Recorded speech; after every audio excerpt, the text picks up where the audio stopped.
காலையில் ஏஞ்சிங்கன்னா coffee tea avoid பண்ணிக்கோங்க. First ராத்திரி ஊற வச்ச பழைய சாதம் இருக்கு இல்லையா, அதோட தண்ணி காலையில் குடிச்சு ஸ்டார்ட் பண்ணி பாருங்கன்னு. அது நிஜமாவே அது ஒரு மேஜிக்காக எனக்கு ஒர்க் ஆச்சு. அதுக்கப்புறம் நிறைய பேர் வந்து இந்த நெல்லிக்காய், அதுக்கப்புறம் கறி லீஃப்லாம் சொல்கிறாங்க. பக்கத்து கடையில் போயிட்டு கொஞ்சம் கருவேப்பிலை எடுத்து நானும் காலைல அந்த பபுள் கம் மாதிரி சூ பண்ண ஆரம்பிச்சிட்டேன். முடிக்காக டாக்டர் சொன்னது இதுதான். எவ்வளோ அளவு சொன்னாங்கன்னு பார்த்தீங்கன்னா ஒரு டீஸ்பூன் தான். இவ்வளோ சின்னதாக இருக்கு, இதில் என்ன அப்படி நியூட்ரிஷன் கிடைக்கும்னு நான் யோசித்தேன். வைட்டமின்ஸ் அண்ட் மினரல் ஃபைபர் அதில் இருக்குன்றது அப்புறமா நான் தெரிஞ்சுக்கிட்டேன். நம்ம பாடிக்கு சொல்லி ஒரு சர்டன் கேலரிஸ் தேவைப்படும், புரோட்டீன் தேவைப்படும். அதை ஃபுல்ஃபில் பண்ணதுக்கு அப்புறம் இதை சேர்த்து சாப்பிடும் போது மட்டும்தான் அது உங்களுக்கான பெனிஃபிட்ஸ் ஃபுல்லா தரும். இப்போ முருங்கைக்கீரையில இருக்கிறது, கறி லீஃப்ல இருக்கிற விஷயங்கள்லாம் பார்ப்போம். ஜென்ரலா vitamin A, B, C, E, K இந்த மாதிரியான வைட்டமின்ஸ் எல்லாமே வந்து நம்ம ரெகுலரா ஸ்நாக்ஸ் அப்படின்னு சாப்பிடக்கூடியதுல இருக்காது. இது எல்லாமே பாத்தீங்கன்னா கம்ப்ளீட் சூப்பர் ஃபுட்ஸ். இது எல்லாமே முருங்கை ரொம்ப எல்லாமே சூப்பர் ஃபுட் சொல்லுவாங்க. கறி லீஃபும் அதே மாதிரி தான். முடிக்கு தேவையான பீட்டா கேரட்டின்ற ஒரு விஷயம் இருக்குது. அதை தான் நம்ம வந்து எடுத்துக்கணும். அதை வந்து நம்ம ஒரு 4-5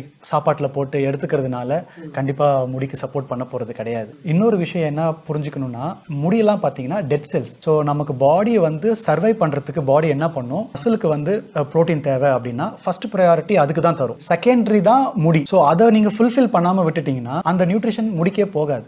அந்த ப்ராப்ளத்தை தான் நம்ம ஃபர்ஸ்ட் ஃபுல்ஃபில் பண்ணிக்கணும். டெய்லி ரெக்வயர் நீட்ஸுக்கு வந்து சாப்பிட்றோம், அதுல இருந்து தான் முடிக்கும் வந்து போகும். ஏன்னா இது சஸ்டைனபிள் டயட்னு நம்ம பேசுகிறோம். சஸ்டைனபிள் டயட்னா இப்போ நம்ம முடிக்காக நான் இதை சாப்பிட்றேன் அப்படின்னு கண்டிப்பா இருக்கவே கூடாது. நம்ம என்னன்னா நம்ம வாழ்வியலாக அதை எடுத்துட்டு வந்துடணும். இப்போ இது எனக்கு ஏன் ஈஸியா இருந்தது அப்படின்னா, நான் வந்து ஒரு 6 மீல் சாப்பிடுவேன். எப்படின்னு பாத்தீங்கன்னா ஸ்பிளிட் மீல்.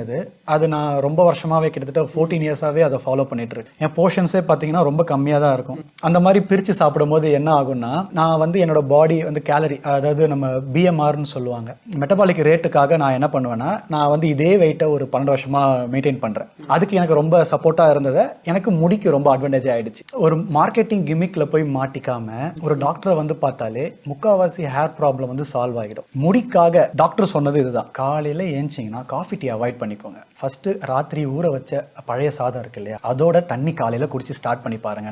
அது நிஜமாவே அது ஒரு மேஜிக்கா எனக்கு ஒர்க் ஆச்சு. நான் பாடி பில்டிங்ல பண்ணும்போது அதை நான் யூஸ் பண்ணதே கிடையாது. ஏன்னா அது போட்டா வெயிட் கெயின் ஆகும் ஃபர்ஸ்ட் ஆஃப் ஆல். அதனால நான் அந்த தாட்ல இருந்தேன். ஆனா அது வந்து வயிற்றுல இருக்கக்கூடிய கட் பாக்டீரியாவுக்கு இவ்வளோ சூப்பரா மிராக்கிள் பண்ணுமா? அதுக்கு வந்து ஒரு குட் ஃபீட் இல்லையா ஆக்சுவலா? அது கரெக்ட். இந்த பழைய ஃபெர்மெண்டேட் போது ப்ரோபயோட்டிக்னு சொல்றாங்க.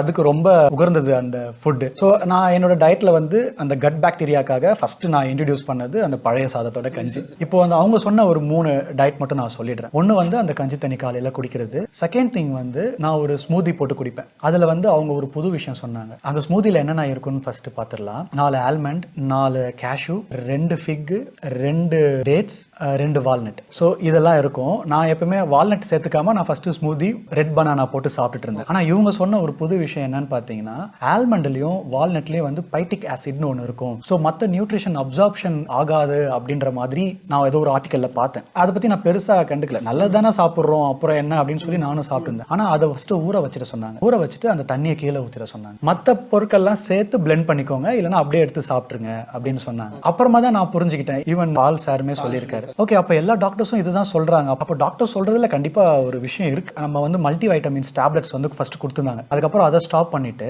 சீட்ஸ் சொன்னாங்க. 5 சீட்ஸ் என்னன்னு பாத்தீங்கன்னா, வாட்டர்மெலன், சன்ஃபிளவர், பம்கின், குக்கும்பர், ஃபிளக்ஸீட். இந்த 5 சீட்ஸுமே லைட்டா ரோஸ்ட் பண்ணிக்கணும். எவ்வளவு அளவு சொன்னாங்கன்னு பாத்தீங்கன்னா, ஒரு டீஸ்பூன் தான். ரோஸ்ட் பண்ணி மொத்தமா சேர்த்து மொத்தமா ஒரு டீஸ்பூனா எடுத்து நீங்க உள்ளங்கையில வச்சுக்கலாம். உள்ளங்கை வச்சீங்கன்னா இவ்வளவுதான் வரணும். அதை தான் வந்து ஒரு இது சாப்பிட சொல்றாங்க. ஸோ இதை வந்து நம்ம ரொட்டீனா ஃபாலோ பண்ணணும் அப்படின்றத மேம் சொல்லி தான் நான் தெரிஞ்சுக்கிட்டேன். ஏன்னா நான் பாடி பில்டிங்ல கூட இதை நான் ஃபாலோ பண்ணதே கிடையாது.